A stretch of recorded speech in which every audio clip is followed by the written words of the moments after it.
We're sorry. Your call cannot be completed as dialed. The Big Thom West Show. West. West. 5 things I know, plus a couple, 2, 3 things more. By Thom West. Humping a 10-hour job for 6 months will set things into perspective. Just because you're offended doesn't mean you're right. When you have to win, you lose. Everybody knows that. I don't intentionally allow myself to look stupid if I can help it. Not anymore. You can't lose if you don't quit. There's nothing worse than a scorned woman with an acoustic guitar and a microphone. Life is tough. It's even tougher when you're stupid. And finally, I used to be funny. So a couple 3 Thursdays ago, I called my friend Shanny, and I'm off from my $10 an hour job on Thursdays. So I said, Shanny, let's get together and try to pretend we do what we used to do. So 246, I'm behind a microphone and talking to y'alls. So we got that going for us, which is nice. Last time I talked on the radio was Tuesday, April 30th, 2019. I resigned from the Viper May 1, 2019. I went to Texas, Georgia, Louisiana, and Tennessee in the month of May. I hit record. I still have it. And then tried to launch what I thought was going to be like a on the road with Thom West. But life got in the way a little bit, and so there's that. And here I am, just trying it out again. So it's just me talking on the microphone for the first time since May of last year with my friend Shanny, and I couldn't ask for anything else. So thank you, buddy. I'm glad I could sit in here with you for this. Last week we went to Joyous. Last Thursday we went to Joyous. And Joyous is in the St. Louis area, and one of the best sandwiches rated by Zagat in the country, right? I didn't need to read a magazine to let me know that it was a good flipping sandwich, dude. I mean, for $10, you just get this wonderful, beautiful salami sandwich. And don't think just hard salami. We're talking a boiled salami. They cut it thick, and then they put it on some garlic toast, a little cheese, a little banana pepper. You dress it the way you want it. Get yourself a cup of soda and just sit there with your elbows on the table, and you just eat a sandwich and love it. There's no sandwich I've ever had like that. And I'm from Chicago. You're from up in the Chicago area as well.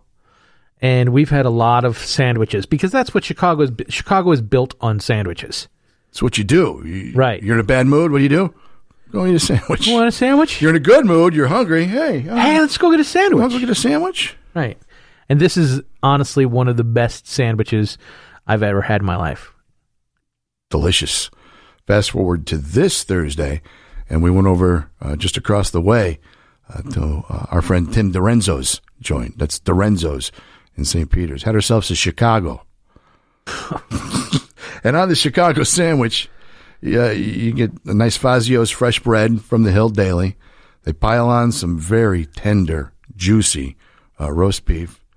Puts a link of sweet Italian sausage on top of there. Covers it with a Provel cheese, melts it, and it is served with a side of gravy, brown gravy, au jus. And go off the board and get yourself a side of marinara red sauce. And then you dump that on there and you just eat. That's a damn good sandwich, too. It was pretty darn good. I mean, if we just do a different sandwich every Thursday, I'd gladly come in here and sit with you, Tommy. Well, that's the whole premise. You feel good. We both got sandwiches in our belly and good times going on. So I like it. Every Thursday, new podcast coming. Sandwiches on Thursday. Podcast coming up. It's going to be great. We sit around and we talk about sandwiches that are really good and stuff. That'll be the first 5 minutes of every show, talking about the sandwiches we ate. So where did we get the sandwich? There's a guy who I've kept in contact. I've kept in contact with several people in the sandbox over the last 6 months. Dave O is one of them. So when I told Dave O that I was getting behind a microphone, he lost his stuff. If there is one guy who is in my corner and champions me wherever he goes, and he goes a lot of places, it's Dave O. And I said, write something for me. So give me a little material. So this is courtesy of Dave O. Thom West Sandbox, 5 Things I Think I Know by Dave O. was his name-o. The only way to know right is to be every kind of wrong and have the courage to speak it. Sandbox rules. Must wear some sort of pant and short. Must be kind even when your kind is unkind. Will teach you even if we all have to do the learning without. All are welcome in the sandbox. Not all are welcome to stay, yet they're always welcome to come back and teach or learn new lessons in the sandbox of fun and games. The sandbox vernacular stretches into dialectical parallels with rare occasions of breaking through imprisonment of a paradigm. And he goes on for 4 more paragraphs.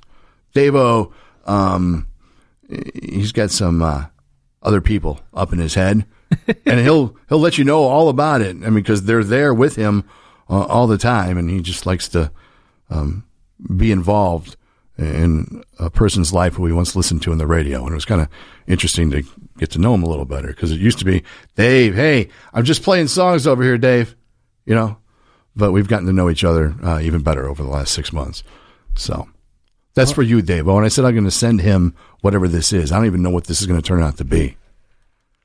Well, we'll post it on all the streaming podcast places, the Spreakers, the Apple Podcasts, the YouTubes, the podcast channels, all of those. It'll be available everywhere. So all people have to do is put in the Big Thom West Show, and they'll be able to find it on all your favorite podcast channels. Right on. So there's that. Headline reads, Embarrassed Dad Stuck with Permanent Erection After Surgery. This courtesy of the New York Post. His post-op recovery is a lot harder than he ever expected. The dude is from Scotland, says he's in agony after an operation gave him a permanent erection, turning him into a vegetable shut-in, too embarrassed to go outdoors. Guy's 57 years old. He had surgery 2 years ago after suffering a serious groin injury in an accident at work in Glasgow.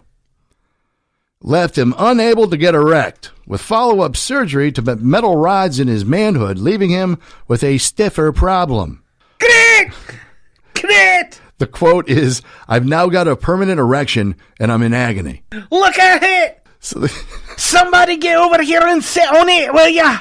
Quote, I can't bear anything to touch it. I can't even wear clothes. It's a nightmare. He feels like a prisoner in his own home, and he's too embarrassed to have his 9-year-old daughter over to visit him.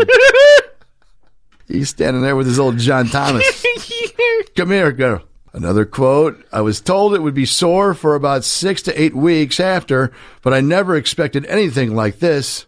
The picture is priceless. He's standing there with a towel wrapped around him, and it's all poking out. He's just standing there, and he looks miserable. God, does he look miserable? Is it? But it's a metal rod. It's not like one that he can move up and down. Like it's like it's one of those the pipe cleaners. The pipe cleaner can bend up and down. Like, put it up in the right position. Get up there. Put it to attention. Great. What's the sheep are very nervous where he lives. Come on here. Make a hell of a living. Yeah. You put it in anything. Oh. Put it in anything. Take money for it. Sure, I'll put it in there. $10. It'll go. It'll go. It'll fit. Anything you got, I'll put it in. He's got to wear boots so he can put the sheep's hind legs in there. They don't run away. The zigzag papers. You know what I'm talking about? Oh yeah, with the wires in them. With the wires in them. That's what's in his cock, but it's metal. Wow. I guess on both sides. Can he twist any part of it up? I don't think so. It's just there. What if he's using it and that pokes out the side? Mm-hmm. Ouch. Maybe that's why he's afraid to use it. That's a lot of Neosporin and Band-Aids right there. You need some Scotch tape on it. Any tape in Scotland is Scotch tape. Boy Scouts are shutting down. I saw that. No. It's because they're not getting enrollment. Well, I guess they don't have a national chapter that Like Girl Scouts. that funds everything. It's just, hey, we're the Boy Scouts over here, and then all you guys go off and teach things and touch Tootsie Rolls in the woods. I mean, so I come from a family of scouts.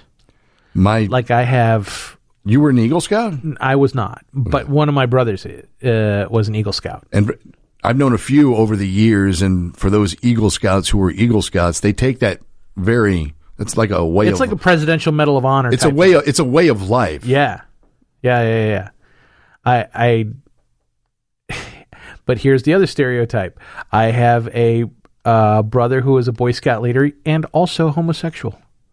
Did they go hand in hand? I don't know. That was my follow-up. 100%. I have a brother who's gay and was a Boy Scout leader. He was in Boy Scouts way into his 20s. It would be reasonable to think that maybe that's how he got introduced. I don't know. I'm just saying. But all my other brothers were in that same troop. Well, maybe they didn't get hit on. Which came first, Boy Scout or gay? What do you think? As his brother. He says he's kind of always known he was gay. So when he was in the Boy Scouts, he knew he was gay. Do you know if he had his first experience in the Boy Scouts? I try not to ask. I get it. It's your brother. It's something that comes up after past the gravy. Right. Although hey, you grab me some salt. So when did you start liking cock? He's not afraid to share. But he went from Boy Scouts to Air Force to prison. So he kind of hit the trifecta. I mean, unlucky to some, others, I just remember those, the 70s were a good time. My butthole's sore just thinking about it. I know. It's like, Exactly. It's almost vacation. Hey, you know what? Let's try it where we sleep in a tent and it's cold. We'll share a sleeping bag. Sure. Hey, let's try it when we're in a 6x8 cell and it's cold. We'll keep each other warm. You know where the warmest part of your body is? Come here. Touch here. I'll show you. It's very warm. Do you know what the coldest part of your body is? Your balls, because they're two below. Hey, now. You got to keep those things warm.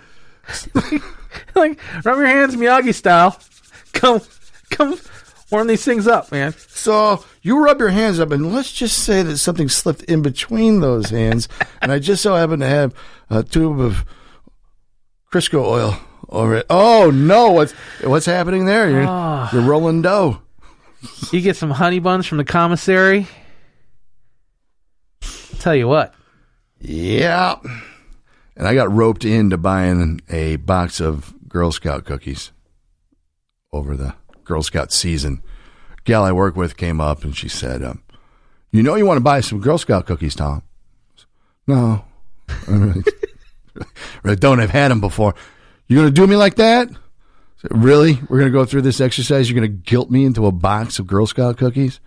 So I bought the lemon ones, just lemon shortbread sort of things, right? Yeah. And I got them yesterday.